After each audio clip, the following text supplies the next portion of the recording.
네, 장로님 오늘 이제 오셨으니까 기도 좀 부탁드리겠습니다. 예, 네, 하나님 감사합니다. 날씨가 무척 덥습니다. 여러 가지로 힘들고 어려운 하루였지만 하나님의 은혜 가운데 이 시간에 또 귀한 말씀을 배울 수 있는 그런 시간을 허락하시면 감사를 드립니다. 이 시간을 통해서 하나님의 말씀을 저희가 좀 더 깊이 있게 배울 수 있도록 주님 도와주시옵고, 그 말씀을 익혀서 우리가 신앙생활하는 큰 도움을 받을 수 있도록 주님 인도하여 주시옵소서. 가르쳐 주시는 우리 김현식 목사님께도 함께하여 주시옵고, 오늘 아직 이 중회의에 같이 못 온 우리 목사님 사모님들, 권사님들 기억하여 주셔서 저희 함께 동일한 은혜를 나눌 수 있도록 도와주시옵소서.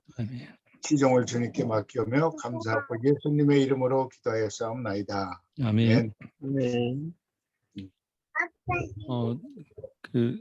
오늘 이제 하실 거는 교재 70페이지에 예수 그리스도 세 번째 십자가 부활 승천에 관한 이야기입니다.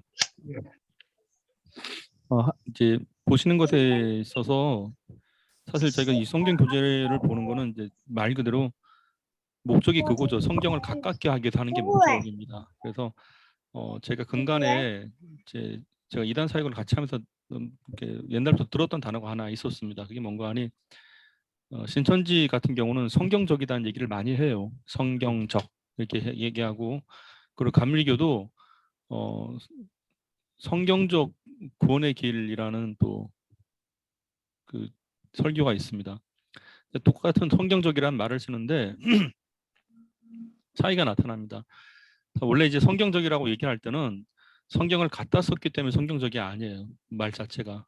그래서 성경을 갖고 성경의 내용이 복음이 됐느냐, 그때 이제 성경적이 말이 되는 거죠. 그래서 성경만 무조건 갖다 썼다고 다 되는 건 아닙니다. 그래서 성경적 구원의 길이라고 또 했던 이제 웨슬리 설교 같은 경우는 성경에서 나타낸 구원이 뭔가를 말해주는 걸 말하게 되는 것이죠. 그래서 성경 자체 텍스트만 갖고 말하는 게 아니라 성경에서 복음을 뽑아낼 줄 안다라고 표현하게 되는 겁니다.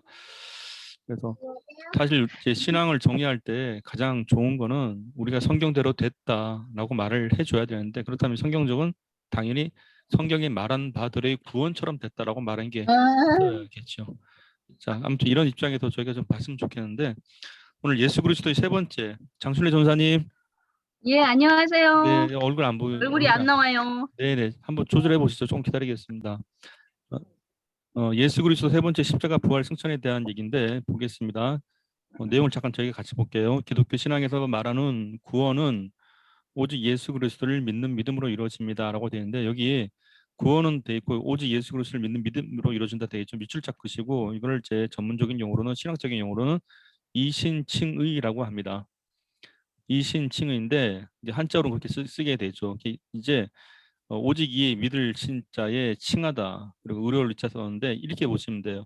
오직 믿는다 할 때 이 믿음의 대상은 당연히 예수님이겠죠. 그러면 중요한 게 있습니다. 여기도 중요한 단어가 나옵니다. 믿음이란 단어가 나와요. 그러면 믿을 신자가 나오기 때문에 그렇죠. 근데 이 믿음이란 게 조금 구별이 될 수 있으면 좋습니다.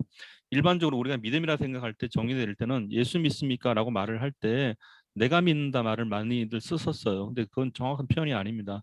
예수 믿는 믿음은 하나님께도 주시는 겁니다. 그래서 만약에 내가 믿는다고 말할 땐 그건 신념에 불과한 것이죠. 그래서 이것을 우리가 정확히 증빙하기 위해서는 에베소서 2장 8절에 그 말씀이 나와 있습니다.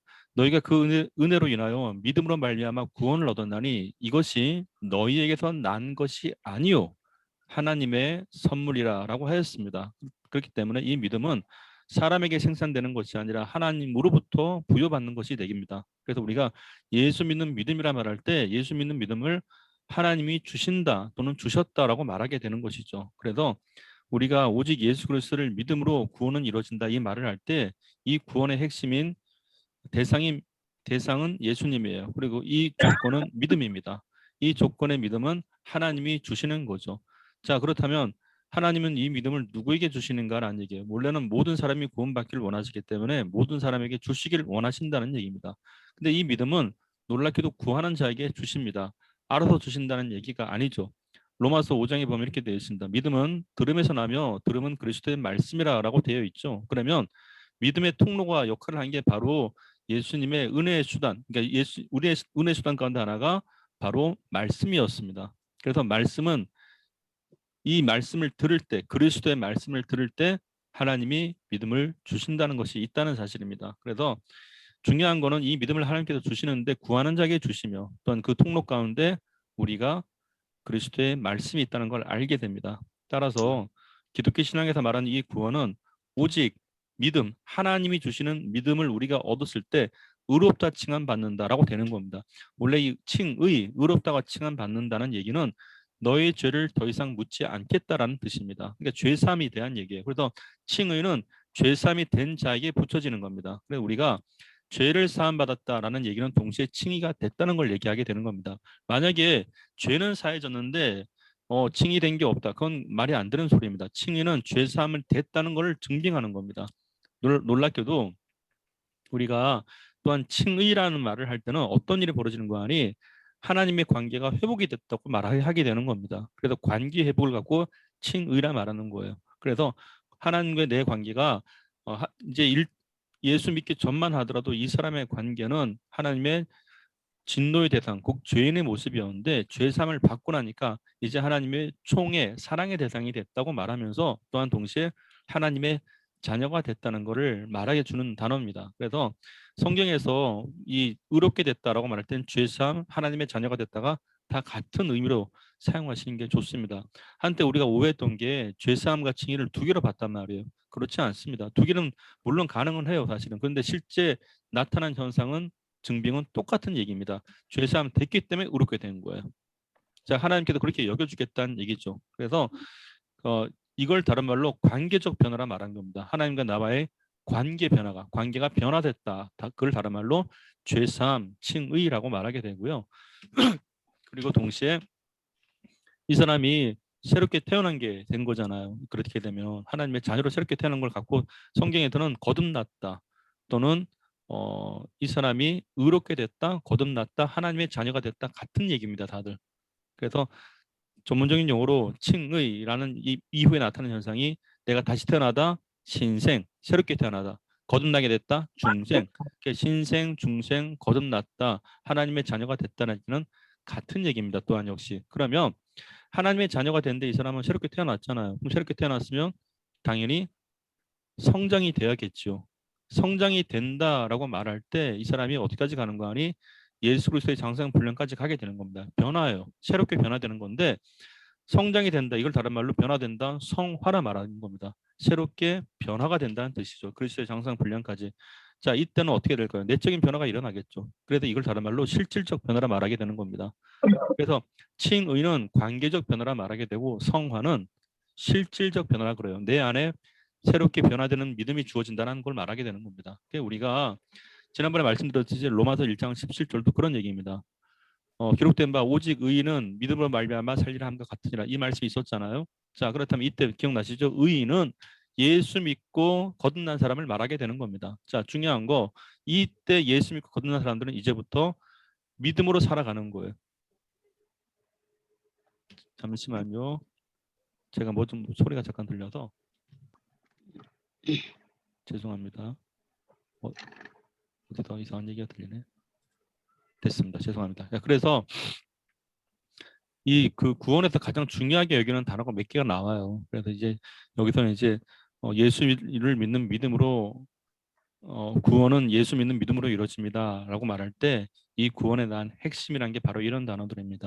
이 사람이 의롭게 됐다, 죄 사함 받고 의롭게 됐다. 요 단어와 그리고 칭의죠. 그러나서 이제 성화의 길로 가게 되는 겁니다.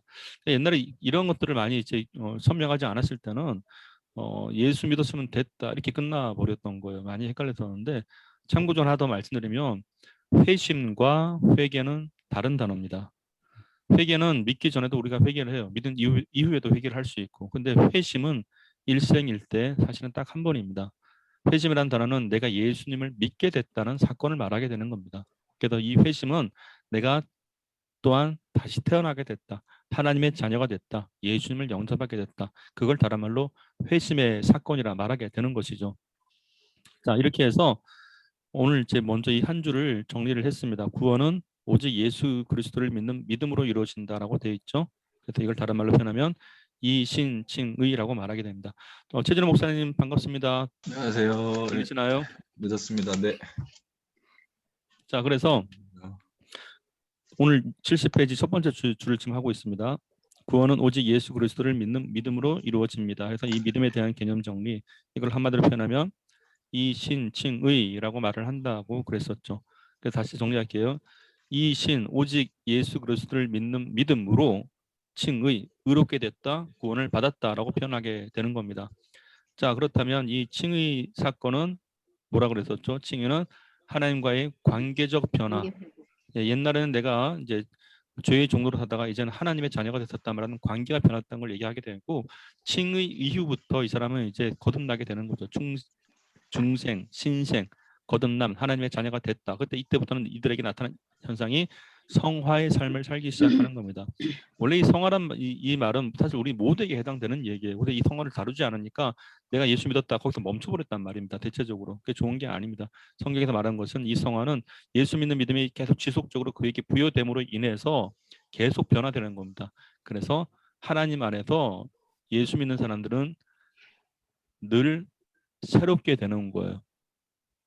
그래서 이걸 다른 말로 하나님이 변함이 없다라는 이 얘기는 어떨 때 적용이 되는 거 아니? 우리에게 믿음을 주심으로 우리를 새롭게 하는 것이 변함 없으시다는 얘기입니다. 그게 하나님이 변함이 없다는 얘기예요. 그게 간혹 우리가 오해한 분들이 계세요. 신앙생활에 난 얘나 지금과 똑같다고 변한 게 없다고. 그게 좋은 소리가 아니에요.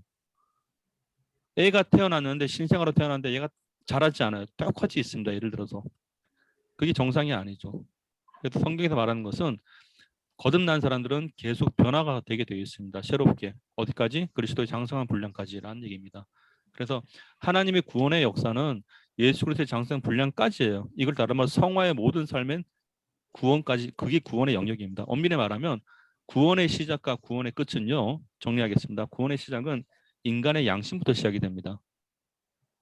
그래서 그것이 로마서에 있는 말씀인데, 율법이 없는 사람은 자기 본성으로 율법을 지킨다고 되어 있는데 양심으로 말미암다고 되어 있죠. 그래서 사실 이 성경에서 사용하고 있는 이 양심이라는 단어는 하나님께서 그 영혼에게 빛을 비춘다라는 말로 대변되고 있습니다. 그래서 이걸 다른 말로 선행의 은혜가로 표현하는 건데, 내 양심이 법정에 대해서 움직이기 시작하는 겁니다. 그래서 구원의 시작은 양심부터 시작이 됩니다. 그래서 이 양심에 대해서 이 사람이 만약에 계속 이제 양심에 순응하기 시작하면, 순종하기 시작한다면 하나님의 기뻐하신 길로 계속 움직이겠죠. 근데 이것을 불순종하기 시작할 때는 잊어버리게 됩니다. 강팍하게 되버리죠. 다른 말로 성경에서 양심이 화에 맞았다고 표현하게 되는 겁니다. 그래서 하나님의 구속의 역사의 첫째 시작은, 구원의 은혜의 시작은 양심이 시작되고요. 두 번째 단계는 바로 회개 단계에 들어갑니다. 이 회개 단계는 뭔가 하니 내 상태와 하나님을 알았다는 얘기예요. 그러니까 이걸 다른 말로 회개를 한다는 얘기는 정확히 표현하게 되면 내가 이대로 살다간 죽을 수밖에 없다는 걸 알게 되는 겁니다. 멸망으로 갈 수밖에 없다. 그러나 그것이 첫째요. 둘째, 그러나 이 문제를 반드시 해결해야 됩니다. 해결 안 하면 안 되는 거죠. 멸망할 수밖에 없으니까. 그 셋째는 뭔가니 이것을 해결할 수 있는 이 대상이 이 땅에 어떤 사람도 대신할 수 없다는 거. 심지어는 천상의 존재들조차도 자기의 죄 문제를 해결할 수 없다는 걸 알게 되기 시작하는 겁니다. 그게 절박한 가운데 가는 거죠. 그 다음 네 번째가 무엇인가? 하나님께서 보여주셨는데 이것이 다른 말로 예수 믿는 믿음만 있다면 된다는 걸 알게 된 거예요. 그래서 내가 이 믿음을 구하게 되는 겁니다. 그 상태까지가 회개예요. 예수님 외에는 나를 구원할 자가 없다. 그 상태까지가 회개인데, 그래서 주여 이 믿음을 내게 달라고 구하게 되는 겁니다. 그래서 이때까지, 그러니까 회개의 상태를 이거로 말하는데 놀랍게도 이 상태를 알게 한 것도 하나님의 은혜예요. 그래서 이걸 다른 말로 회개시키시는 은혜라고 표현하게 되는 겁니다. 이 회개 자체가. 그래서 회개 다음에 하나님께서 믿음을 주시니까 믿음을 얻었어요. 그때 그게 에베소 2장 8절이죠. 이 믿음이 우리의 공로가 아니라 예수님의 공로로 주어진 걸 알게 되기 시작하는 겁니다. 그때가 다른 말로 믿음을 받아보니 하나님께서 내 모든 죄를 사해졌다, 의롭게 됐다. 칭의, 이때가 칭의가 되는 겁니다. 칭의와 동시에 나타나는 게 중생이에요. 거듭나게 됐다, 새롭게 태어나게 됐었다. 그래서 이 상태를 갖고 아까 말씀드린 대로 관계적 변화, 하나님과의 관계가 바뀌었다고 표현하게 되는 것이고, 이때부터 새롭게 태어난 그 사람은 이제 계속 성장을 하게 되는 거죠. 그걸 다른 말로 성화의 과정이라고 표현하는 건데, 이때는 실제적 내 안의 변화가 일어나기 시작하는 겁니다. 그래서 이게 중요한 두 단어가 나오죠. 칭의는 하나님과의 관계적 변화, 성화는 내 안에 실질적 변화라고 표현하게 되는 겁니다. 그러니까 리얼 체인지인데 실제 변화가 일어날 때 뭐가 필요한가? 당연히 믿음이 필요합니다. 그래서 오직 의인은 믿음으로 말미암아 산다고 되어 있죠. 이 믿음이 역시 하나님의 선물이 되게 되는 겁니다. 이게 바로 선행의 은혜부터 양심부터 시작해서 우리가 이제 천국 가기 전까지 이 땅에 있는 모든 하나님으로 인하여 주어지는 변화가 구원이라 표현하게 됩니다. 그게 구원의 영역이에요. 역시. 자, 그래서 이 구원에 대한 정의를 말씀드렸습니다. 자, 그래서 여기서 예수님은 우리를 위해 대신 십자가에서 피 흘려 죽으시고 우리를 위해 부활하셨으며 또한 재림주, 심판주로 오시기 위해 승천하사 하나님 보좌 우편에 계십니다. 그러므로 예수님의 십자가 부활 승천은 믿는 이들에게서 구원과 영생을 이루는 큰 사건이 됩니다라고 되어 있죠. 자, 그렇다면 이 구원에 대한 얘기는 십자가 부활까지가 나타나요. 사실은 승천까지. 그런데 이 영생이라는 말이 주어질 때는요. 영생은 재림주 심판자고 연결이 됩니다. 다시 말씀드릴게요.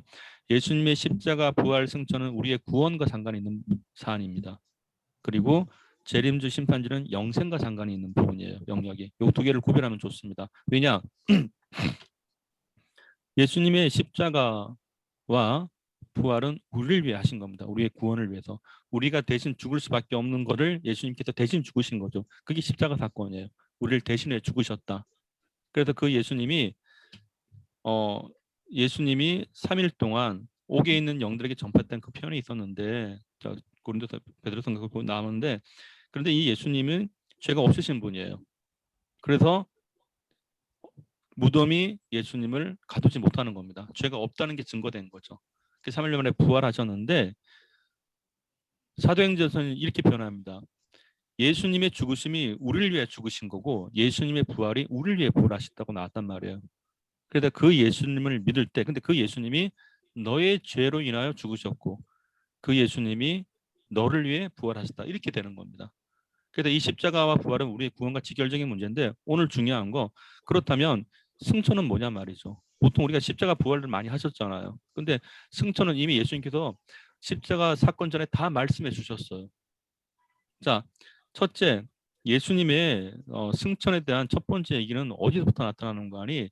예수님께서 이렇게 말씀하시죠. 요한복음에 보면 한번 찾아볼까요? 요한복음에 찾아보겠습니다.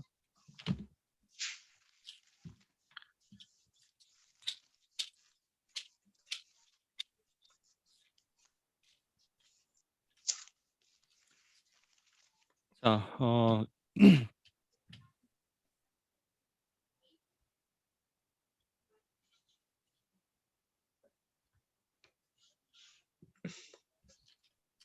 잠시만요. 요한복음 14장을 좀 보시면 좋겠습니다.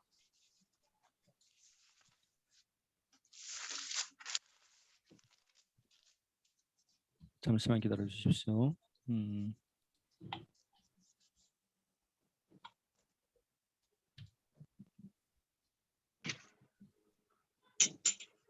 죄송합니다. 요한복음 16장 7절을 좀 보시면 좋을 것 같으세요. 죄송합니다. 요한복음 16장 7절 좀 어느 분이 읽어 주시죠.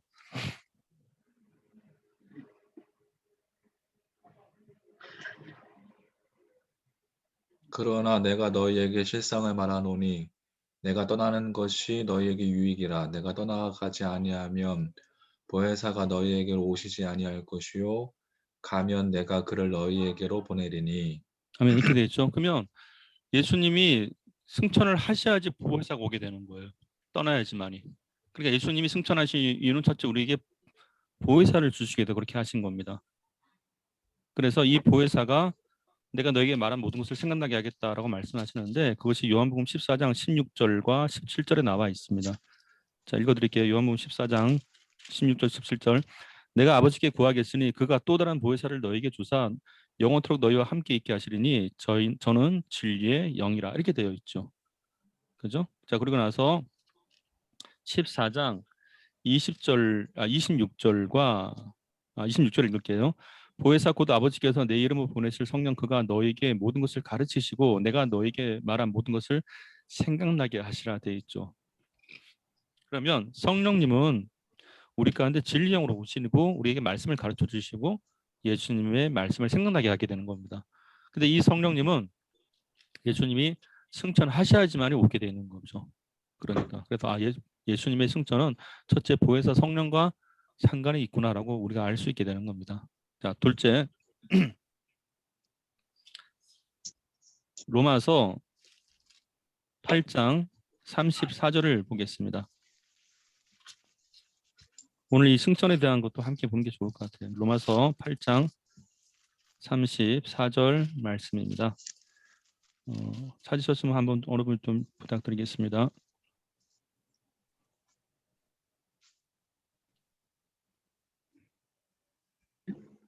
누가 정죄하리요? 죽으실 뿐 아니라 다시 살아나신 이는 그리스도 예수시니 그는 하나님 우편에 계신 자요 우리를 위하여 간구하시는 자시니라. 아멘. 잘 되어 있죠. 그러니까 예수님은 이제 승천 이후의 현상을 말해 준 겁니다. 로마서에서. 그래서 하나님 보좌 우편에서 우리를 위하여 간구한다고 되어 있죠. 그럼 뭘까요? 우리를 위하여 간구한다.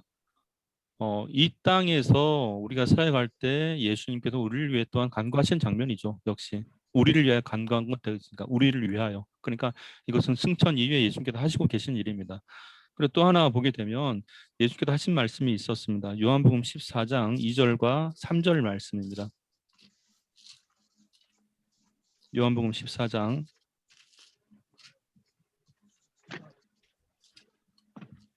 2절과 3절 말씀 어느 분이 좀 읽어주시면 감사하겠습니다.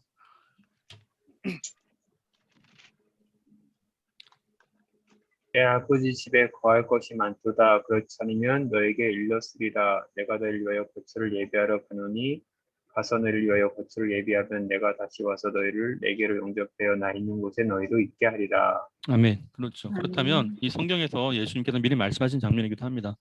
거처 또는 처소 우리가 있을 곳을 예비했다고 되어 있죠. 찬송가에 그 내용이 있죠. 있을 곳을 예비하신 주의 사랑 고마워 나의 주께 깊은 찬송 드리리 되어 있습니다.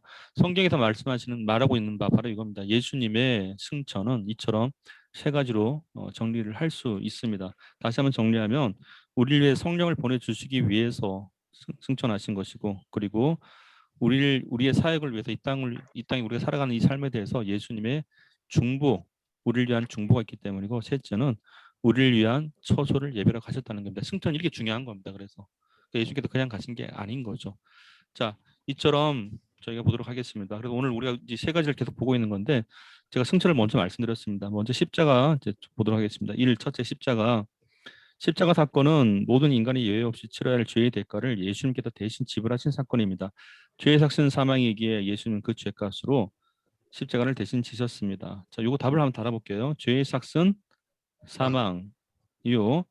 하나님의 은사는 그리스도 예수 우리 주 안에 있는 영생이라고 되어 있습니다. 자, 아까 제가 잠깐 말씀드렸었는데 예수님의 십자가 부활 승천은 구원과 상관이 있는 것이며 재림주와 심판주는 영생과 상관이 있다고 말씀드렸죠. 자, 그러면 이건 어떻게 보시는 거 아니? 십자가 부활 승천은 결국 우리가 이 땅의 사역을 참으로 힘있게 하는 역사가 되는 겁니다. 구원과 사역을 할 수 있게끔 하게 되는 건데, 재림주 심판주는요 이렇게 보셔야 됩니다. 예수님의 마지막 심판이죠. 이거는 마지막 심판이 있을 때는 어떤 일이 벌어지는 것인가? 우리 인생은 구원받은 사람 같은 경우는 이제 몸이 썩지 않을 몸을 입게 된다. 부활의 몸을 입게 되는 겁니다. 예수님께서 부활의 첫 열매가 되셨듯이 우리가 참으로 거룩한 옷을 입게 되는 거예요. 그것은 썩지 않은 몸이 되는 겁니다. 그래서 그런 부분에 대해서 재림주와 심판주라는 얘기는 그때부터 우리 다른 말로 영생에 들어간다고 되어 있습니다. 그렇다면 예수님의 마지막 심판, 재림주, 심판주 오실 때 믿고 구원받은 자는 영생으로 들어가지만 믿지 않은 자들은 어떻게 될까요? 지옥에 있었던 자들은 영볼로 떨어지게 되어 있죠. 지난번에 한번 말씀드린 것 같은데 영생의 반대는 영사가 아닙니다. 영원한 삶과 정반대는 영원한 죽음이 아니고, 이것이 영생의 반대를 영사라고 생각하게 되면 그것은 국어사전식 표현입니다. 성경의 표현은 영생 혹은 영벌이 됩니다. 이게 차이점이에요. 그래서 절대 성경을 해석하실 때는 우리가 사회학적으로 성경을 해석하려고 대해서는 안 됩니다. 성경은 성경에 나타난 바들의 구원의 관점에서 해석을 해 주셔야 돼요. 지난번에 한번 기억나실 겁니다. 연대 교수님이 뭐 이상한 얘기를 했는데 마태복음 20장에 나타난 포도원 주인과 일꾼들을 부르는 장면에서 새벽에 일찍 온 자, 아침에 온 자, 낮에 온 자, 오후에 온 자, 오후 그러니까 일 마감하기 1시간 전에 온 자들에 대해서 주인이 동일하게 값을 지불했죠. 하루치 품삯을 다 줬습니다. 사실 성경을 읽는 입장에서 이런 얘기들은 사실 어떻게 보면 사회적 관점에서 오랫동안 있었던 사람한테는 잘 이해가 안 되는 장면이기도 합니다. 왜 일하는 분량이 다 달랐는데 왜 동일한 임금을 지불하냐 이렇게 얘기가 되게 되는 거죠. 근데 중요한 건 우리가 몇 가지 거기서 놓치는 게 하나 있습니다. 연대 교수 같은 경우는 어떻게 말을 했는 거 아니 이것은 성경에서 마치 최저 생계비를 보장한 사건이다라고 표현을 합니다. 그러므로 지금도 최저 생계비를 해야 된다. 이게 관점이 갑자기 이상해지죠, 사실은. 원래 마태복음 20장은 구원에 대한 얘기를 말하고 싶었던 거예요. 예수님께서 계속 천국은 이런 것이라고 계속 말하는 장면에서 갑자기 사회학적 용어가 나와버린 겁니다. 그러니까 성경도 처음부터 사회학적 용어에 따라서 최저 생계비를 보장하고 있었다. 이렇게 얘기를 하게 되는 거예요.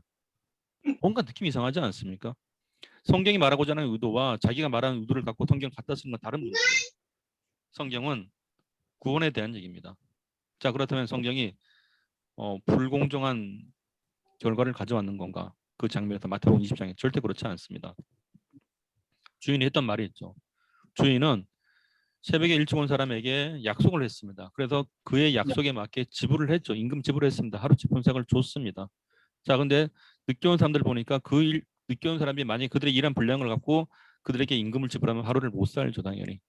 자, 그렇다면 임금을 열심히 지불한 주인 입장, 결국 누가 손해일까요? 주인이 손해예요. 그렇죠? 자, 그러면 하루치 품삯을 받은 그 사람은 새벽에 온 사람들은 불공정한 건가? 그렇지 않습니다. 그 사람은 약속대로 받았습니다. 단지 그 사람이 불만인 건 뭔가 아니 나보다 일을 덜한 사람이 나랑 똑같이 받았던 건데 속이 상한 거예요. 배가 아픈 거죠. 만약에 하나 예를 들어 보겠습니다. 만약에 잘 생각해 보세요. 오늘날 잘 보세요. 그걸 잘 이해를 못한다는 분들이 의외로 많으시더라고요. 하나 예를 들어 보겠습니다. 오늘날 만약에 편의점 사장님이 한 분 계신단 말이에요. 근데 애들을 알바를 썼습니다. 그런데 정확하게 하루를 일한 알바에게 하루치를 줬습니다. 근데 이튿날 보니까 알바가 일자리를 못 구해 보니까 다른 알바가 성경에 되어 있죠. 나를 써준 이가 없다고 돼 있단 말이에요. 똑같이. 그러면 똑같이 한번 비교해 볼게요. 근데 얘도 살긴 살아야 돼요. 근데 써줄 사람이 없었고 이 편의점 주인이 알았습니다. 사장님이 알았어요. 그래서 얘를 데리고 왔습니다. 낮에 데리고 왔어요. 그 사람 그 걔를 안 써갖고 그래서 낮에 데리고 왔는데 반나절밖에 일을 안 했단 말이에요. 근데 불쌍해갖고 안 돼 보여갖고 야 너도 어떻게 살긴 살아야 되는 거 아니냐 그래갖고 하루치를 줘버렸어요 걔한테. 잘 보세요. 딱 두 가지만 볼게요. 첫째는 정상적으로 일한 분량 채운 사람한테 하루치 임금 줬고 둘째는 반나절밖에 안 했는데 하루치 임금을 줬습니다. 자, 그 사건이 예를 들어 뉴스에 나왔다가 쳐요. 그러면 잘 보세요. 그 사장을 칭찬할까요? 비난할까요? 비난하지. 네? 칭찬해. 당연히 칭찬합니다. 왜? 사장이 손해본 거잖아요. 그리고 첫 번째 사람한테는 계약서대로 줬어요. 그죠? 그러니까 우리가 잘 생각해 보셔야 돼요. 만약에 첫 번째 계약한 얘가 하루 일하고 하루치를 받았는데 얘가 막 불만이 생긴 거예요. 그 사건 때문에. 그래갖고 막 떠들었습니다. 사장이 말이야. 나보다 반밖에 일 안 한 사람한테 나하고 똑같이 줬다가 막 이렇게 떠벌리고 다녔습니다. 그러면 대부분 어떤 말을 안 좋아하대? 야, 이 인정머리 없나? 그래. 인정머리 없나마. 사장이 니한테 잘못한 게 없잖아. 사장이 너한테 약속대 돈 다 줬잖아. 단지 반나절밖에 일 안 한 얘가 좀 살고 싶어갖고 자기 돈 들어줬는데 똑같은 게 아니요. 내가 내 돈 갖다 준다는데. 성경도 이게 똑같잖아요. 어떤 일이 벌어진 것 하니 치킨집 사장님이 그런 적이 있었습니다. 웬 애가 치킨을 너무 먹고 싶어갖고 찾아봤는데 돈이 없는 거. 5,000원 들고 온 거예요. 5,000원. 그리고 그 사장님이 알았습니다. 이게 어려운 시기에. 그래갖고 그랬대요. 오면 무조건 줘라. 무조건 줬어요. 치킨을. 그게 뉴스에 나왔었어요. 그래도 그 치킨집 사람들이 난리가 났어요. 뭐란 거니? 요즘 유행한 말이 있대요. 혼줄 내지 말고 돈줄 내주자고. 돈줄. 엄청나게 주문했었습니다. 자, 잘 보세요. 근데 그때 누군가 와갖고 치킨을 사 먹었단 말이에요. 예를 들어 2만 원짜리, 17,000원짜리 치킨을 사 먹었습니다. 근데 자기가 17,000원짜리를 사 먹고 있는데 옆에 얘는 5,000원만 내면 준단 말이에요. 그 막 이 사람이 열받는 거.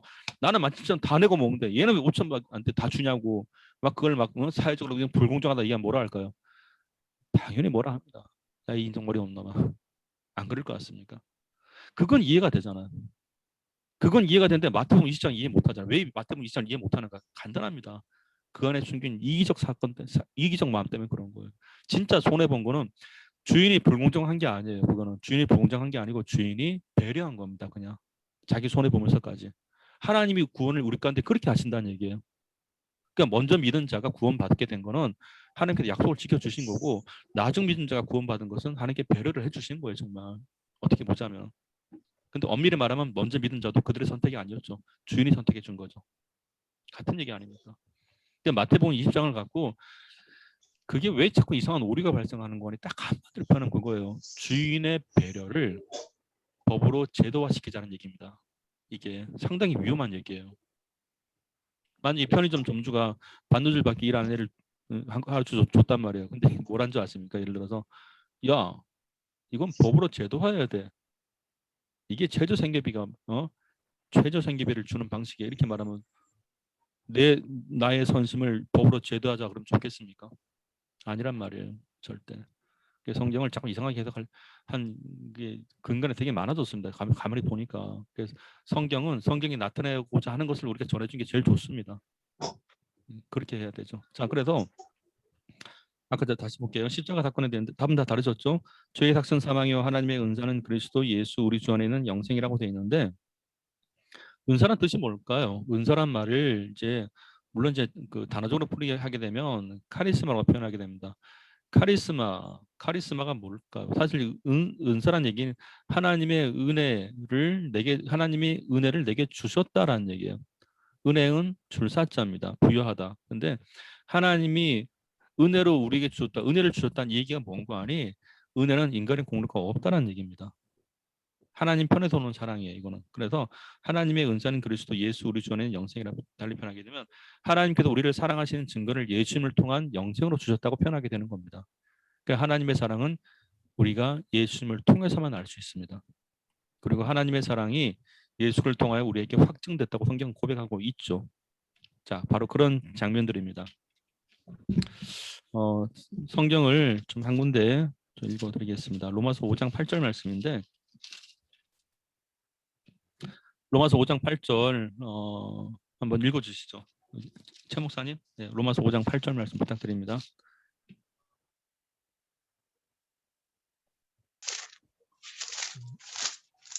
우리가 아직 죄인 되었을 때에 그리스도께서 우리를 위하여 죽으심으로 하나님께서 우리에게 대한 자기의 사랑을 확증하셨느니라. 아멘. 그렇죠. 하나님의 사랑은 예수님을 통하여 증거된 겁니다. 그래서 우리가 하나님을 사랑한다, 하나님의 사랑이 무엇이냐 말할 때는 바로 예수님을 통해서 알 수 있습니다. 왜냐? 하나님의 뜻은 우리를 구원하기를 원하셨는데 예수를 통해서 구원하기를 원하시죠. 그래서 예수님은 그 하나님 아버지의 뜻을 100% 순종하신 것입니다. 그래서 하나님의 사랑이 예수님을 통해 증거된다. 어디까지인가? 그분이 죽으시기까지예요. 자기의 생명을 내놓으시기까지 우리를 위해서. 그도 죄 없으신 분이. 그래서 하나님의 사랑이 예수님을 통해 우리를 구원하기 위한 그 사랑으로 증거됐다고 표현하게 되는 것이고요. 그리고 또 하나 더 보겠습니다. 요한일서 4장 9절 말씀입니다.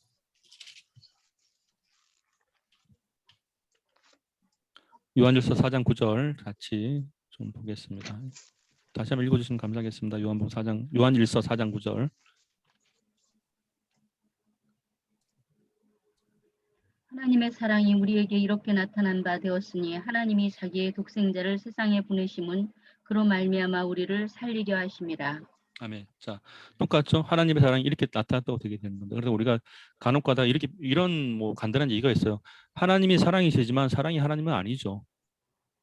자, 이 단어는 우리가 알고 있습니다. 이 명제는 알고 계시는데, 그렇다면 하나님이 사랑이시지만 사랑은 하나님이 아니다라는 이 말에 대한, 이 명제에 대한 정의를 정확히 하시려면 바로 이 장면입니다. 그럼 하나님의 사랑이 무엇인가라고 사랑의 본체를 얘기를 해줘야 되죠. 그 사랑의 본체가 바로 예수 그리스도를 통하여 증거됐다, 확증됐다고 표현하게 되는 겁니다. 그러니까 우리가 막연하게 있어요. 하나님은 사랑이라. 근데 그 사랑이 뭐냐 말이에요. 그 사랑의 성경에서는 이 사랑의 실체를 얘기하고 있습니다. 하나님의 사랑은 예수 그리스도를 통하여 증거됐다, 확증됐다라고 말하게 되는 것이죠. 그러니까 이게 우리가 자꾸 사회학적 용어와 성경의 용어를 좀 분별을 해야 되고 구별을 해야 될 이유가 여기 있습니다. 성경을 사회학적 용어로 풀기 시작하면 구원은 사라지기 시작하게 되겠죠. 성경은 우리의 윤리 도덕을 채우기 위해서 쓰여진 책이 아닙니다. 성경은 분명하게 구원에 대한 얘기를 말하고 있습니다. 자, 그렇다면 우리가 중요한 거 자 보겠습니다.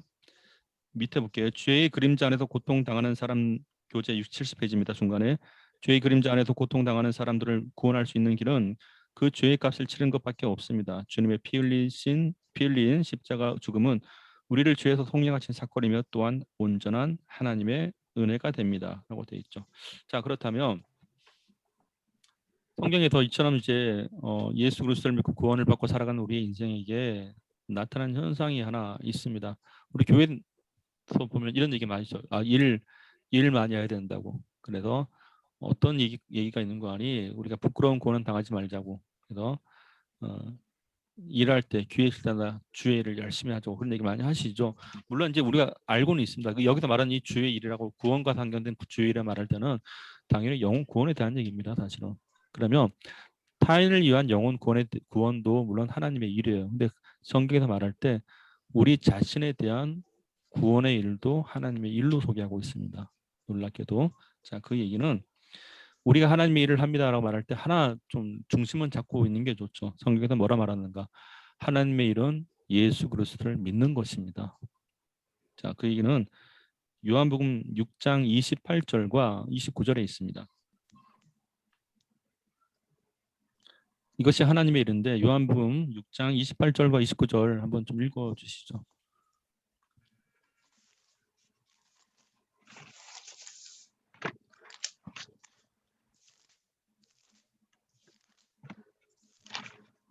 요한복음 6장 28절과 29절입니다.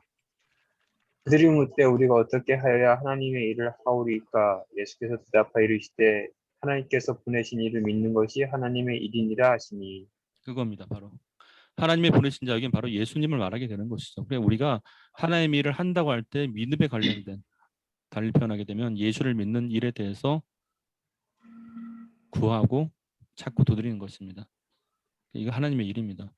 실제 이런 일이 있었습니다. 우리가 신앙생활을 열심히 하셨던 분들 가운데 교회 일과 하나님의 일이 조금 동일하고 본 분들이 많이 계셨었어요. 그래서 어떤 일이 벌어진 간에 이분이 열심히 교회에서 시킨 일을 열심히 했습니다. 물론 다 그런 건 아닌데 그게 신앙생활인 줄 알았어요. 열심히 교회를 했는데 한 3년쯤 지나고 나서 이분이 뭐 직분도 받고 하시는데 암이 걸리신 거예요. 그 병원에 입원하셨는데 이분이 병원에서 어떤 느낌을 받은 거 아니 자기가 죽음에 대한 생각을 하게 됐었습니다. 그래서 죽음에 대한 생각을 할 때 구원에 대한 확신이 서지 않더래요. 근데 그게 뭔가 이상했던 겁니다. 내가 3년 동안 교회에서 시킨 일을 다 했는데 내가 무슨 일을 한 거지? 이런 의구심이 든 겁니다. 막상 죽음 문제 앞에 놓이니까. 이건 상당히 중요한 얘기죠. 그러니까 우리가 하나님의 일이란 무엇인가라는 이 주제예요. 사실은. 예수를 믿고 구원받았을 때 하나님의 일이란 무엇입니까? 라는 질문입니다. 당연히 성경에 쓰인 바대로 하나님의 일은 이것이니 하나님의 보내신 자를 믿는 것이 하나님의 일이라는 사실입니다. 이건 매우 중요한 얘기입니다. 우리가 이 믿음을 구하고 믿음을 잃어버리지 않으려고 애를 쓰며 이 믿음을 위해서 간구하는 일들입니다. 사실은. 의인은 믿음으로 살아간다라고 말을 하게 되는 것이죠. 바로 이 장면입니다. 십자가로 구원받은 우리의 상태가 바로 여기에 대한 관련된 얘기고요. 둘째는 예수님의 부활 사건은 부활입니다. 두 번째, 죽음을 이기신 사망 권세를 이기신 것이며 부활을 기다리는 모든 이들에게 있어 첫 열매가 되는 사건이 됩니다. 답 따라 보겠습니다. 그러나 이제 그리스도께서 죽은 자 가운데서 다시 살아나사 잠자는 자들의 첫 열매가 되셨도다. 되죠. 그래서 예수님의 부활은 모든 믿고 구원받은 자의 희망이 되는 것입니다. 이것은 그래서 우리가 썩을 몸이 썩지 않을 몸을 입게 되는 것에 대한 미래에 대한 희망이 있는 것이죠. 그건 영생에 들어갔을 때에 대한 얘기고요. 자, 계속 읽겠습니다. 부활은 십자가 죽음의 결론이며 마무리가 됩니다. 십자가에서의 죽음이 위대하게 된 것은 그 죽음 뒤에 부활이 있기 때문입니다. 또한 부활의 의미는 성령을 통해 예수님의 다시 오심을 기다리며 주님의 명령하신 사역을 지속적으로 우리 모두 동참할 수 있다는 것을 말해줍니다. 하나를 더 말씀드릴게요. 이 십자가 부활 사이에 있었던 사건이 하나 있었죠. 성경에서 예수님께서 3일의 기간 동안 옥에 있는 영들에게 전파하셨다는 말이 있습니다. 이것 때문에 많이 힘들어하시더라고요. 이 베드로 손가 거기 있는데 한번 찾아보겠습니다. 저도 이 질문을 많이 받았고 그리고 심지어는 이제 엉뚱하게 해석하는 분도 많이 봤습니다. 오늘 진단을 내드릴게요. 자, 잠시만요.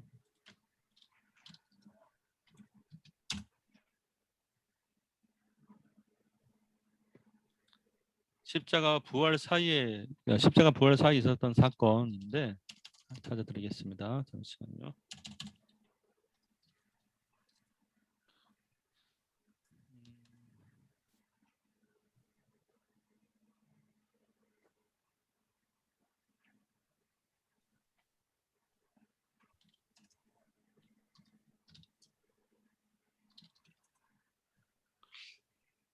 잠시만요. 그 말씀 어디더라?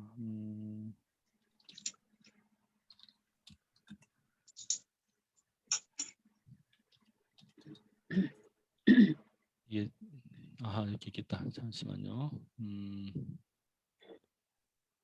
자, 베드로전서 3장. 아닌데. 잠깐만요. 맞는데. 맞아. 베드로전서 3장. 어디를 보시는 거 아니?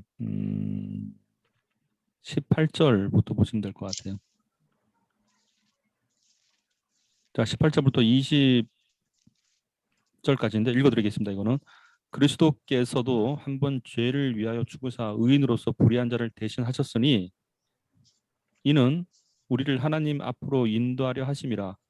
육체로는 죽임을 당하시고 영으로는 살리심을 받으셨으니, 자 19절입니다. 저가 또한 영으로 옥에 있는 영들에게 전파하시니라. 20절.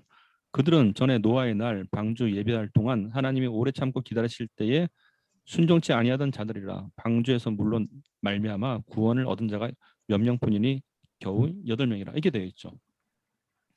이것 때문에 많은 논쟁이 붙었었습니다. 도대체 예수님이 옥에 있는 영들에 전파했다니까 구원을 말씀하셨는데 이렇게 아니에요. 이거는 어떤 얘기인 거니? 사실 이제 조금 더 한 단계 더 들어갈 수도 있는데 오늘 이제 그냥 1단계만 하겠습니다. 1단계가 뭔가 아니? 전파라는 게 예수님의 하나님 되심에 대한 그걸 보이신 거예요. 그냥 구원이라는 얘기가 없습니다. 예수님의 전파가 구원하러 간 게 아니란 말이에요. 그런데 예수님은 천국이나 지옥이나 그분은 그냥 왕이신 겁니다. 하나님이신 거예요. 그 사실을 그들에게 알린 것뿐입니다. 그리고 뒤에 나와 있죠. 구원을 얻은 자는 8명뿐이라. 이게 끝이에요, 그냥. 근데 한때는 이것을 많이 오해를 하셔갖고 예수님께서 옥에 있는 영들을 복음을 전파하고 구원하러 가셨다 이렇게 말하는데 그렇게 되면 큰일 나죠. 우리가 성경에 오해하는 것이 하나 있습니다. 구원은 우리가 이 세상에 살아가는 동안에서만 이루어지는 것이고 이걸 오해하는 것 중에 하나가 더 어디 있는 거 아니? 하나 더 테마를 말씀드릴게요. 사울 왕이 하나님으로부터 어떻게 보면 하나님의 영이 떠났죠. 사울이. 그러고 나서 사울이 답답했습니다. 하도 인간 말을 많이 들어가고 답답하다 보니까 나중에 자기의 미래에 대해서 묻다 안 되고 나중에 어디까지 가는 거 아니? 접신녀를 찾아가게 되죠. 그 접신녀를 찾아가서 사무엘을 불러오라 그럽니다. 뭐가 올라와요. 쭉 올라가는데 자칭 사무엘의 영이 다 알아맞추죠. 그리고 했던 말이 있습니다. 그 말은 잠시 보류하고 저희 질문 하나 드릴게요. 이 사무엘이 진짜일까요? 진짜가 아닐까요? 장순희 종사님은 아니다. 맞다? 아니 안 맞다. 안 맞다. 맞지 않다. 안 맞다. 뭐 다 같은 얘기네요. 김다희 목사님 어떻게 된 것 같아요? 이 사무엘이 진짜일까요? 가짜일까요?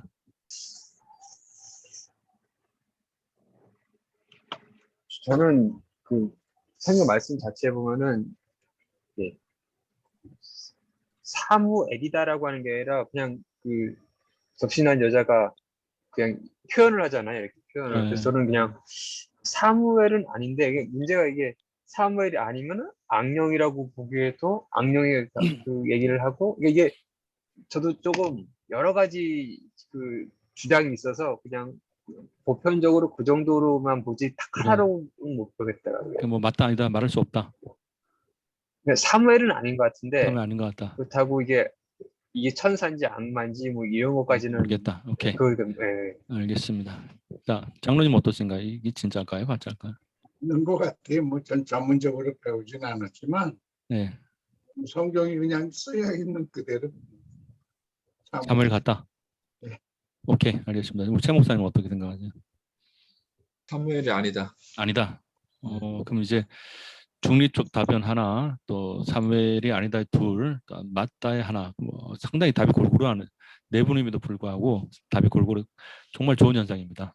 하나 몰고 가면 안 돼 사실. 제가 말씀드릴게요. 이게 구약 쪽에서는 맞다 그래요. 구약 쪽에서는 아니 일부 구약 쪽에서는 그럽니다. 네, 몇 가지 허점들이 드러납니다. 이 내용이 보면 첫 번째 허점이 뭔가 아니 만약에 그게 진짜라 치면 우리는 어떤 일이 발생할까? 이 이후부터 우리도 보고 싶은 사람 접신자 찾아가서 할 수 있습니다. 그죠? 물론에. 가능합니다.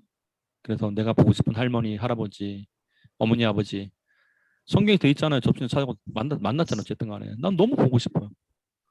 나도 접신자 찾아가고 성경에 쓰여 있으니까 나도 성경대로 네. 하나님께서 기뻐한지 안 기뻐한지 그건 얘기를 전혀 안 하죠. 그죠? 전혀 하지 않고 그냥 사울처럼 너무 보고 싶어서 자 그런 반복적인 역사가 일어날 수 있겠죠. 첫째, 그죠? 그러면 여기에 뭐가 문제가 된 거니? 둘째는 좀 이상하지 않습니까? 좀 제가 과격한 표현을 드릴게요. 접신여 따위가 선자를 부를 수 있다는 얘기입니다. 뭔가 이상하지 않습니까? 저는 지금도 물론 보고 싶은 믿음 좋은 사람들이 있어요. 사실은. 그러면 저도 급하면 접신자 찾아가서 좀 불러달라 하고 싶을 때가 있습니다. 이것이 맞다면 안 그럴 것 같습니까? 진짜 보고 싶은 사람이 있으면. 근데 접신여 따위가 선자를 불러올 수 있다? 예외는 하나 있습니다. 누군가 예수님이었었어요.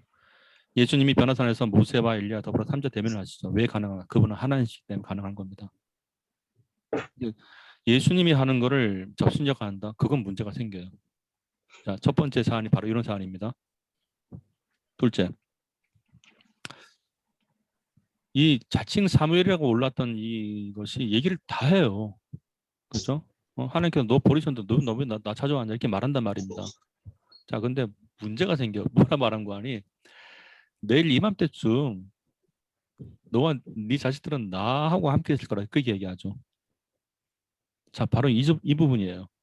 평생을 선지자 노릇하며 하나님께서 함께하고 응답한 사람이 가는 곳이나 죽어서 가는 곳이나 하나님의 영이 떠난 사울이 불순종해서 죽어도 가는 곳이나 똑같다면 우리가 신앙생활을 뭐로 그렇게 열심히 순종하며 살겠습니까? 반대적 의견이 하나 있습니다. 그게 뭔가 예수님께서 하신 말씀이 있으셨어요. 그죠? 십자가상의 강도에게 했던 말이 주여 당신 나라 갈 때 나를 기억해 달라고 말할 때 예수님께서 하신 말씀이 있죠. 네가 오늘 나와 함께 낙원에 있겠다고 말하죠. 장소를 얘기합니다. 천국을 얘기하게 되는 거죠. 자, 분명히 우리가 갈 곳을 얘기하고 있단 말이에요. 예수님께서는. 근데 접신자가 불러낸 자칭 사무엘의 영이 너는 내일 이맘때쯤 나하고 같이 있을 거래요. 이상하지 않습니까? 바로 그런 장면들이에요. 그러니까 우리가 이런 성경에 나타나는 현상들에 대해서 좀 내용을 분석할 볼 필요가 있습니다. 사실은. 이게 잘못된 얘기로 와전되기 시작하면 우리는 지금도 그럴 겁니다. 그 후유증이 엄청나겠죠. 성경에서는 사람 한 번 가면 하나님께서 다시 오지 못하는 바람이라는 걸 말씀하셨습니다. 영도 똑같습니다. 물론 하나님께서 예외적으로 그 허락하에 가능할 수도 있어요. 사실은 성경에 보니까. 근데 중요한 거는 사람이 인위적으로 누군가의 영을 불러온다는 건 아니에요. 그건 있을 수가 없는 겁니다. 예수님 외에는 할 수가 없는 사안들이에요. 어떠한 사람도 이미 천국에 간 사람을 불러올 수 있다? 아닙니다. 그런 권한이 사람에게는 없다는 사실입니다. 오늘 성경에서 예수님께서 오후에 있는 영들에게 전파됐다는 이 말에 대해서도 우리가 오해를 하면 안 되겠죠. 사실은 전파라는 게 그들에 대한 구원 때문에 간 건 아니에요. 구원의 전제 조건은 이 땅에서만 이루어지는 겁니다. 아까 말씀드렸듯이 하나님의 구원의 출발과 끝이 어디입니까? 할 때는 육신을 갖고 있는 우리 인간의 영혼에게 양심부터 시작해서 그가 천국 가기 전까지예요. 육신의 몸을 입고 있는 동안에 하나님의 구원의 역사는 계속 주어지게 되는 겁니다. 기회가 그겁니다. 그래서 이 구원의 어떤 범주를 우리가 기억하시면 좋겠죠. 역시 자 3번 승천은 아까 말씀드렸는데 부활 이후 예수님께서 하늘로 올리우신 것은 뭐 이별 얘기 또 새로 만든 건 제가 그냥 어느 책에 참고한 거고 답을 적겠습니다. 올라가실 때에 제자들이 자세히 하늘을 쳐다보고 있는데 흰 옷 입은 두 사람이 그들 곁에 서서 이르되 갈릴리 사람들아 어찌하여 서서 하늘입니다. 하늘을 쳐다보느냐 너희 가운데서 하늘로 올려주신 이 예수는 하늘로 가심을 본 그대로 오시리라. 답은 하늘입니다. 밑에 보겠습니다. 또한 우리를 위하여 중보해 주심으로 지금의 사역이 주님의 도우심으로 되어지고 있음을 알게 합니다. 답. 누가 정죄하리요 죽으실 뿐 아니라 다시 살아나신 이는 그리스도 예수시니 그는 하나님 우편에 계신 자요 우리를 위하여 간구하시는 자신이라 되어 있습니다. 자, 간구란 뜻 혹시 아시죠? 간절히 구하다라는 얘기입니다. 그 성경에서 우리가 볼 때 기도와 간구라는 말 많이 씁니다. 기도는 우리가 일상적으로 할 수 있는 기도지만 간구는 간절히 구한다는 얘기입니다. 사실 간절히 구한다는 얘기는 성경에서 예수님께서 겟세마네 동산에서 한번 하셨던 장면입니다. 힘쓰고 애쓰고 간절히입니다. 모든 힘을 다 쏟겠다는 얘기죠. 우리 신앙생활을 하시면서 한번 그런 경험이 있을 겁니다. 기도를 해도 정말 우리가 온 힘을 다해서 기도하면 기도가 다르긴 달라요. 사실은 우리 성경에 그거 있죠. 율법의 완성 두 가지. 하나님을 사랑하다 내 마음과 내 힘과 내 뜻과 내 정성을 다하여 사랑하라 되어 있고 또 그와 같이 내 이웃을 내 몸처럼 사랑하라고 되어 있죠. 자, 그러면 하나 질문 드리겠습니다. 우리가 어떠한 사건에 대해서 어떤 일에 대해서 잘 보세요. 혹시 온 마음과 온 힘을 다해 본 적이 있으신가요? 있을 수 있어요. 평생에 한두 번 정도는. 그죠? 정말 왜 성경에서는 이 온 마음과 온 힘과 온 뜻과 온 정성을 다했을까? 이유가 있습니다. 우리가 다 쏟아놓으면요. 두 가지 증상이 나타납니다. 첫째, 후회하지 않습니다. 미련이 남지 않다는 얘기예요. 다 해봤으니까. 그게 첫 번째 증상이고 둘째 증상이 뭘까요? 내가 다 했는데도 안 됐다 쳐요. 남은 건 뭐죠? 하나님의 역사밖에 없습니다. 그래서 우리가 모은 힘을 다 쏟았을 때 만약에 안 되잖아요. 그러면 그는 하나님의 역사만 기다리게 되어 있습니다. 후회 없이 신앙생활을 하는 건 딱 그거더라고요. 내가 힘을 다 쏟아놨을 때입니다. 근데 정말 그러실 거예요. 아마 어떤 일에 대해서 우리가 온 마음과 온 힘을 다 쏟아놓잖아요. 절대 후회하지 않습니다. 잘 보세요. 왜 재수한지 아시죠? 좀 더 하면 될 것 같으니까 그런 거. 누가 그러더라고요. 내가 최선을 다했으면 미련이 없으면 재수 안 한다고 하더라고요. 그 말도 일리 있더라고 보니까. 우리 살면서 평생에 내가 정말 아쉬울 것 없이 다 힘을 쏟아놓고 나면 우리 아쉬울 거 없습니다. 만약에 기도를 그렇게 하면 어떨까요? 기도를 힘쓰고 애쓰고 간절히 구한다면 더 이상 후회 없습니다. 나중에 허리가 끊어질 것 같아요. 한번 저도 그런 적이 있는데 간절히 기도하니까 제가 산기도 간 적이 있었거든요. 누가 그러시더라고. 산기도 갈 때 제가 옛날에 능력 받아보려고 연구를 열심히 했습니다. 그러니까 조건이 있더라고요. 첫째, 산기도 가라. 근데 산기도에서 이제 해발 몇백 미터가 있더라고 보니까. 그 둘째, 시간대 11시에서 1시 사이가 좋대요. 영빨이 세진다 그래갖고. 그리고 셋째, 목에 피가 날 때까지 했는데 목에 피가 날 때까지. 그래서 제가 해봤어요. 그거를. 되는지 안 되는지. 그걸 제가 열심히 연구해갖고 기도 매뉴얼을 제 나름대로 만들었습니다. 산을 탐색을 했죠. 올라갔습니다. 낮에 봐놓고 둘째 11시부터 기도하기 시작한 거예요. 쫙. 그다음 제가 어떻게 했을까요? 피가 나야 되잖아요. 그래 후레쉬 들고 갔는데 침을 탭 봤어요. 피가 아직 안 나요. 제 나름대로의 국권을 맞춰보려고. 그러니까 살살 기도하다가 드디어 11시 50분이 됐어요. 보통 12시에 만나주신다고 그러더라고요. 사람들 말에 의하면. 그래서 12시가 하이라이트 아니에요. 그러니까 12시 막 오기 전까지 빨리 피가 나야 돼. 쫙! 그러니까 55분에 피가 좀 났어요. 드디어. 실핏줄. 조그만 게 발견했는데 피는 피잖아. 어쨌든 간에. 맞잖아요. 피는 피니까. 그래갖고 제 나름대로 기대를 한 겁니다. 드디어 예수님 오시겠구나. 그래갖고 속으로 그랬죠. 예수님 빨리 오세요. 제가 이제 시간도 지켰고 목에 빗도 났고 목 쉴 때까지 했습니다. 안 오시더라고요. 이상하네. 12시가 됐는데 안 와요. 제 나름대로 기대하고 있었는데 마치 이단 담임 선교회처럼 막 응? 오신다 안 오시길래 아휴 12시 한 2분 3분 되는데 저 꼭대기에서 누가 쭉 이러더라고요. 얼마나 속상하든지. 왜 그런지 아시죠? 아이고 나보다 더 높은 곳에 사람이 있었구나. 예수님 거기 만났구나. 그래서 실망하고 내려왔는데 나중에 알게 됐습니다. 하나님께 응답 안 하신 건 아니에요. 내려왔는데 환상을 하나 봤었어요. 환상을. 다 체념하는데 뭔가 아니 회개를 시키더라고요. 회개를. 그때 제가 알았습니다. 아하, 복음이란 게 회개가 이루어지니까 복음이 들어오는구나. 그건 있었습니다. 자, 아무쪼록 자 서로 연결해 봅시다. 할게요. 아까 간구 말씀드리고 던졌습니다. 십자가 사건 뭐죠? 인류의 죄 문제를 대속하신 사건. 부활은 잠자는 자들의 첫 열매가 되심. 자, 그리고 승천은 다시 오실 예수님, 심판주 하나님. 이걸 위해서 올라가신 거죠. 이걸 위해서 올라가신 겁니다. 자, 그리고 나서 키포인트 예수님의 십자가 보겠습니다. 기독교 역사상 순교자들의 흘린 피에 관하여도 복음 역사에 관한 밑거름이 되었음을 알 수 있습니다. 이에 반하여 예수님의 십자가 사건이 순교자들의 흘린 피와 다른 것은 복음을 위해 순교한 인간과 달리 죄 없으신 예수님께서 온 인류의 죄 문제를 대신하여 물과 피를 흘리시며 죽으셨기에 감히 비교할 수 없는 사건이 됩니다. 중요한 거는 여기 밑줄 그으셔야 돼요. 죄 없으신 예수님. 이게 포인트예요.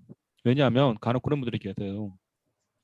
순교자들의 뭐 참 엄청난 순교의 현장이 많이 있었죠. 목배임을 당하기도 하고 막 화형을 당하기도 하잖아요. 근데 이거는 고통의 많고 적음에 대한 문제가 아니란 말입니다. 그러니까 일반 순교자들은 예수님의 복음을 위해서 순교를 당한 거잖아요. 근데 예수님은 하나님으로서 죄 없으신 분이 온 인류를 대신하기 위해서 십자가에 달리신 겁니다. 그래서 비교가 할 수 없는 겁니다. 바로 그 차이점인 거죠. 자, 이렇게 해서 이제 1시간 동안 1시간 가까이 하셨는데 쉬지 않고 오시느라고 정말 고생하셨습니다. 오늘까지 이렇게 예수 그리스도를 마쳤고 저희가 다음 주에 이제 예수님께서 가르쳐 주신 주기도문을 한번 해보도록 하겠습니다. 다음 주가 이제 22일이죠. 일주일 되니까 22일 날 가능하시면 뭐 한번 약속을 잘 잡으셔갖고 요 시간대 잘 잡으셔갖고 하면 좋을 것 같습니다. 자, 혹시 오늘 하신 것 중에 또 궁금한 거 있으면 질문 받도록 하겠습니다. 여기 오늘 키포인트 마지막 줄에 네네. 죄 문제를 대신하여 물과 피를 흘리시며 그러셨거든요. 네네. 그래서 물과 피 그 단어에 네네. 대한 그 신학적 의미. 정리가 안 돼요. 보편적으로 이렇게 보시면 돼요. 우리가 성경에서 이렇게 보시면 좋을 것 같아요. 처음에 사람이 거듭날 때는 성경이 쓰임 받으려면 물과 성령으로 거듭난다고 되어 있죠. 네. 그렇죠? 근데 성경에서 이 물은 세례라고 되어 있어요. 딱 써 있다고. 물은 곧 세례라. 이렇게. 근데 이 세례는 우리 죄 문제 때문에 하는 얘기입니다. 죄 사함으로 인하여 이 회개와 세례가 동시에 이루어진단 말이죠. 그래서 이것은 사도행전에 나오기를 이제 저희가 그걸 정리하고 넘어가면 좋습니다. 사도행전에 뭐라고 되어 있는 거 아니? 그 베드로의 설교를 듣고 나서 사람들이 물었던 게 있습니다. 우리가 어떻게 해야 됩니까? 라고 얘기할 때 베드로가 했던 말이 이렇게 되어 있어요. 사도행전 2장 37절 38절에 저희가 이 말을 듣고, 이 말은 베드로의 설교였었습니다. 성령이 임하고 났을 때 마음에 질려 베드로가 다른 사도들에게 물어가도되 가로되 형제들아 우리가 어찌할꼬 했단 말이에요. 그러니까 베드로가 가로되 너희가 회개하여 각각 예수 그리스도 이름으로 세례를 받는다고 되어 있죠. 세례를 받고 죄사함을 얻으라. 그리하면 성령을 선물로 받으니 되어 있죠. 이 안에서 다 나타났습니다. 이게 다른 말로 거듭나는 현상에 대해서 말하게 되는 것입니다. 근데 이때는 사실 이 물과 성령으로 거듭난다 할 때 이 물이 곧 세례라고 쓰여 있어요. 성경에서. 그건 아시죠? 어디 있는지. 아세요?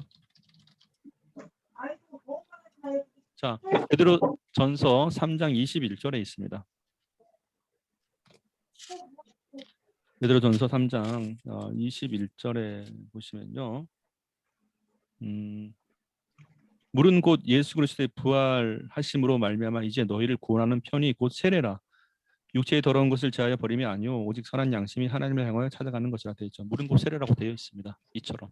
그래서 사람이 예수님께서 하신 말씀이에요. 너희가 물과 성령으로 거듭나야 된다. 다시 태어나야 된다. 그러니까 이 회개와 함께 성령이 증거하는 사건이에요. 우리를 향하여 너희가 하나님의 자녀라는 것을. 그래서 이 거듭남에 대해서 물과 성령이라고 고백을 하는데 중요한 것은 예수님께서 흘리신 이 물과 피는 뭐란 말이죠. 사실은 이거는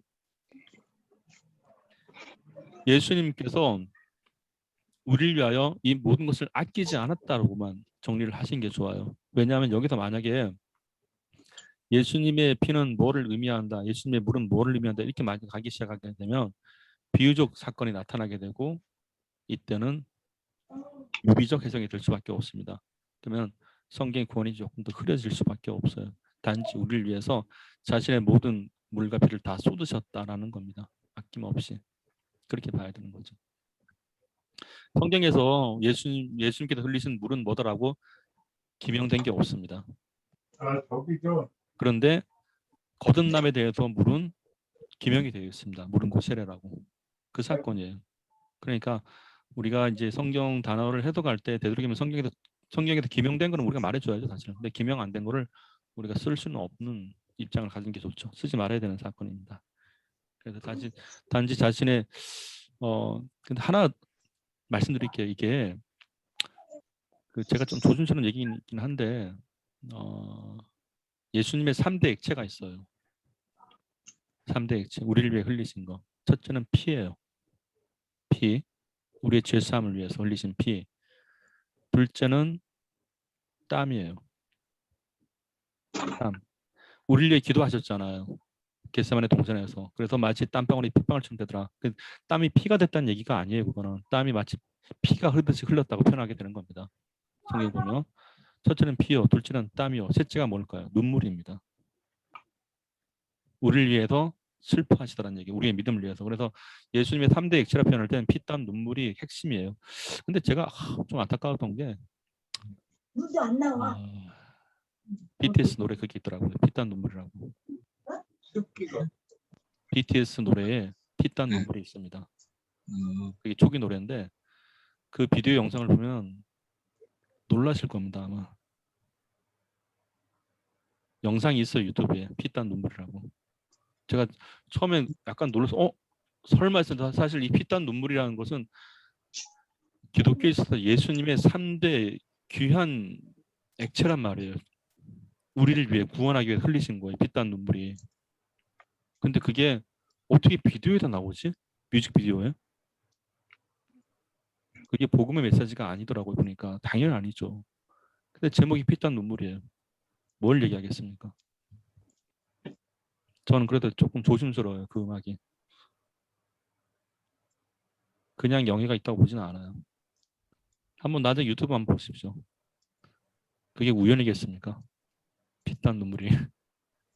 어떻게 대중가요에 성경에서 말하는 우리 구원의 핵심인 예수 그리스도의 핵심이 피땀 눈물이 나올 수밖에 없을까요? 과연 그때 복음을 전하려고 그랬을까? 그럼 무엇 때문에 피땀 눈물을 거론하죠? 무엇 때문에 갑자기 기독교의 피땀 눈물을 거론하냐 말이에요. 무엇 때문에? 한 번 더 생각해 보세요. 왜 멀쩡한 아이돌 가수가 피땀 눈물을 거론하냔 말이에요. 갑자기. 그래들이 뭐 크리스찬입니까? 아니잖아요. 왜 뜬금없이 그런 노래를 하냔 말이에요. 그래도 그 뮤직비디오 자세히 보세요. 흘러가는 게 희한합니다. 놀랐어요. 사실은. 저도 성경을 보다가 예수님의 피땀 눈물에 대해서 알고는 있었는데 그렇게 나올 줄 몰랐죠. 자, 한번 그래도 어쨌든 간에 뭐 세계적인 가수긴 한데 우리는 그래도 관점을 갖고 있는 게 좋죠. 한번 시간 되실 때 유튜브에서 피땀 눈물 한번 검색해 보세요. 피땀 눈물 한번 검색해 보시죠. 노래 뜹니다. 그렇게 하시면 한 번은 봐보세요. 한 번은. 자, 다른 궁금한 거 없으신가요?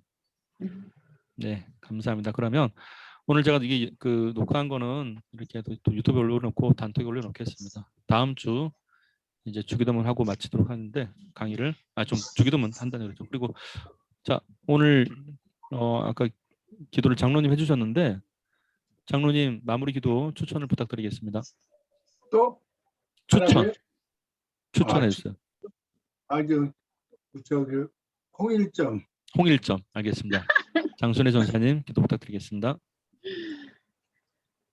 아버지 하나님, 정말 기독교의 핵심인 예수 그리스도의 죽으심과 부활과 승천에 대해서 오늘 이렇게 귀한 공부를 할 수 있게 해주셔서 감사합니다.